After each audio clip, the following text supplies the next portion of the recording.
Hi,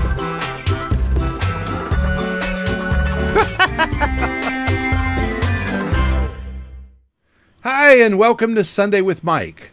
I wanted to take a moment and wish all of the moms out there a very happy Mother's Day.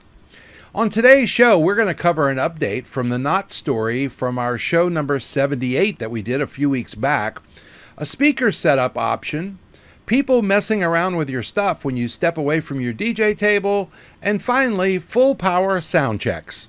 I'll be right back. Grab some coffee and join me.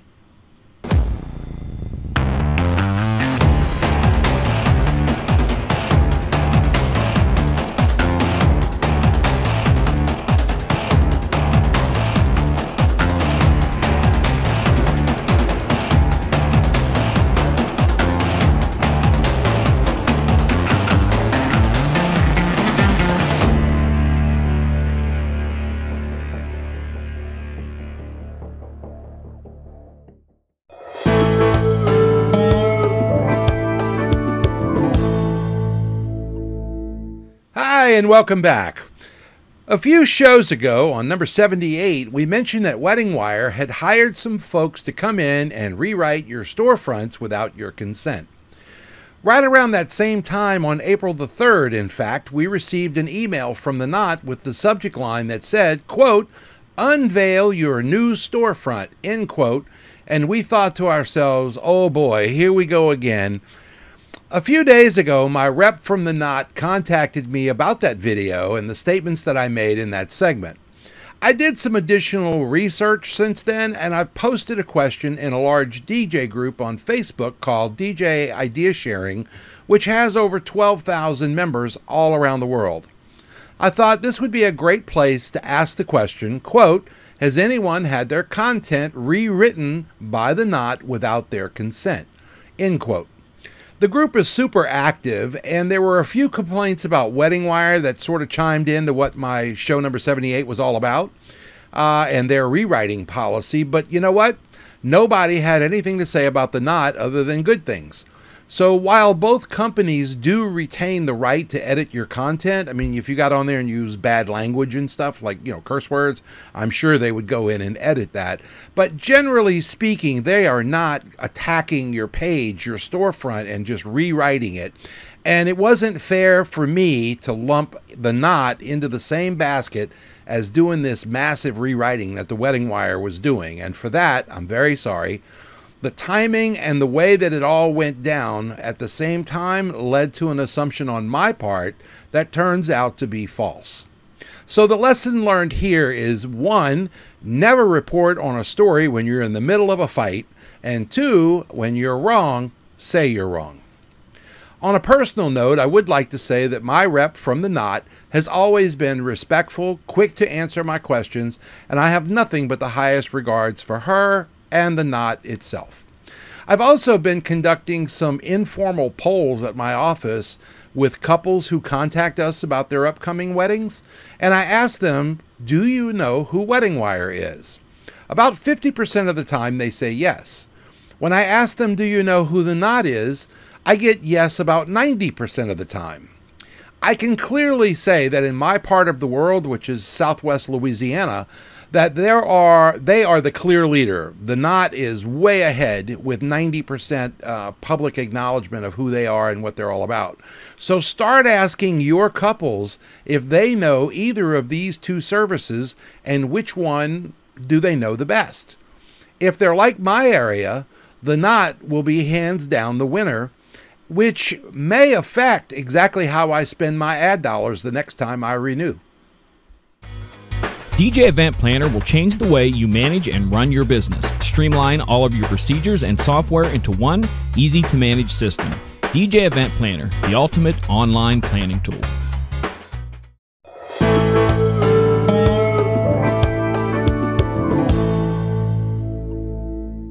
Every once in a while I find myself in a really tight space to set up my DJ system.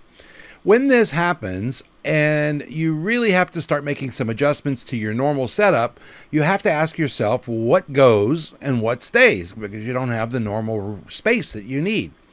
Recently, I was playing at a venue that had no space whatsoever for a second speaker, And I had never played at this venue before, but I also have never played with only one speaker before.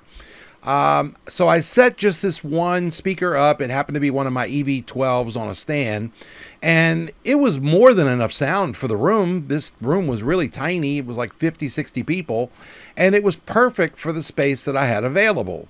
But my next concern was, how will I handle the 2-channel audio left and right going into a single speaker? Well, then I remembered these EVs have 2 XLR inputs, and that worked out great, so I used both of them and just plugged the left and the right into the same speaker, and boom, problem was solved. The event went great, and I never got above 50% of what the single speaker is capable of producing. But the entire time that I'm playing, I kept thinking about an old setup that I used to use all the time before I started using subs. When I was a kid growing up, I'm going to take you on a little road trip here. I used to have a lot of hunters in my life, people that would do hunting out in the woods. And one of them owned a shotgun that was called an over-under. And it was because instead of the barrels being side by side like that, they were turned and they were over and under each other. And so later, when I began to DJ some events and I wanted more bass, I would place one of the speakers on the stand and then one of them on the floor in the V of the speaker stand legs. And here's what it looked like. So cut me a little slack here. This picture was taken back in 2007 with wire management and stuff, but I still think it looks pretty good for considering that it's over, 11 years old now. So whenever I would do this, I would always notice a nice bass boost, because the speaker would acoustically couple with the floor, and there would be an actual increase in the amount of bass that I was getting from this setup. It sounded incredible. I got compliments on it all the time, and I would do this setup more and more as time went by, even when I had plenty of room for 2 setups. So there was another advantage besides saving some space here as well and getting more bass. I also had less feedback because I would set the speakers up on my right side because I'm left-handed. So that way when I'm holding the mic, it's further away from the speakers, and it worked great minimizing feedback. So the next time you're a little tight on space, I want you to try this setup. Set your speakers in this over-under configuration and be prepared to be amazed at how well it works.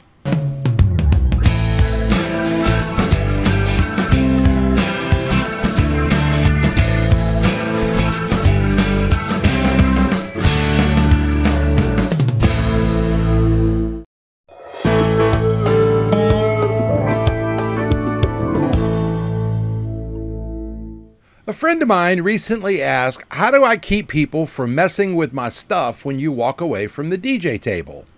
There isn't any foolproof method that I've ever run into short of being in a separate room with a lock on the door. However, there are some basic things that I've done over the years that you can do that will help. Start by putting a shortcut on your desktop that will enable your screensaver to come on the moment you click on it. Keep a small hand towel near your DJ rig. Then, before you walk away, minimize your DJ software, click on the screensaver so that it starts running, and then just gently place the towel opened up over your controller. Now, when people walk up, they don't become mesmerized by your laptop screen and wonder what all those buttons do. All they see is a nice towel. Black works best, black on black, and then your laptop has the screensaver going. So about as far as a one-person show can go, this is about the best that you can do to prevent someone from messing with your stuff and still be able to easily do your job. When you get back, move the towel. As soon as you move the mouse, the screensaver goes away. But one of the smartest moves that you can make is to actually hire an assistant to come with you. Then you almost always will have someone standing at the table, and that will stop them from messing around with your stuff. Not only does it help with that problem, but it also gives you somebody to help you with the load ins, the load outs, adjusting dance floor lights, go get you some water or whatever. So I do highly recommend adding an assistant whenever possible to your events. And for those of you who have never used a helper, try it a couple of times before you scoff at this. Give it a chance, try it a couple of times, and once you do, I think you'll be asking yourself, like I did, why didn't I do this before? Trust me, a good assistant is very well worth their pay in gold.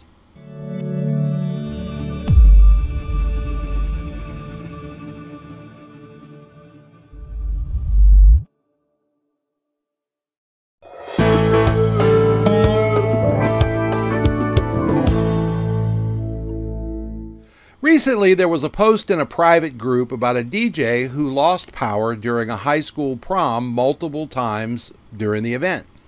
This post concerned me a little bit because I just assume that everyone already knows that you're supposed to do a full power test before an event at every venue that you ever set up in, regardless of what kind of an event it is.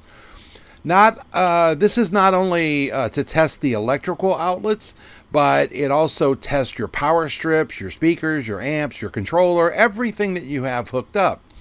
So while we've all made mistakes, and I've made my fair share, believe me, I wanted to share this story so that you can learn from his mistake.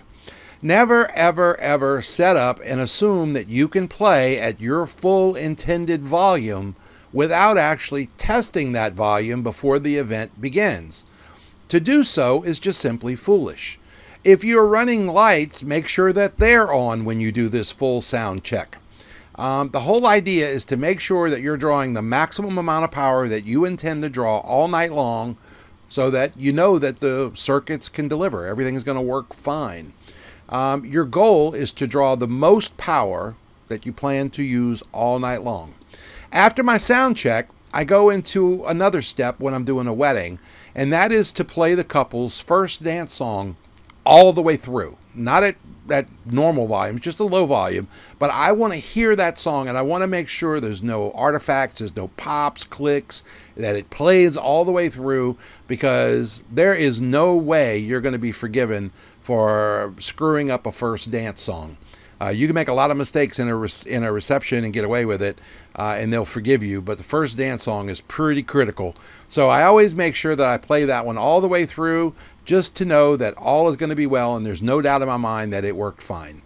The other thing is, that if you did find a problem with the song, I would have time to jump on iTunes or Amazon and purchase a copy of the song and recover, right? Because I didn't wait till the last minute to play it.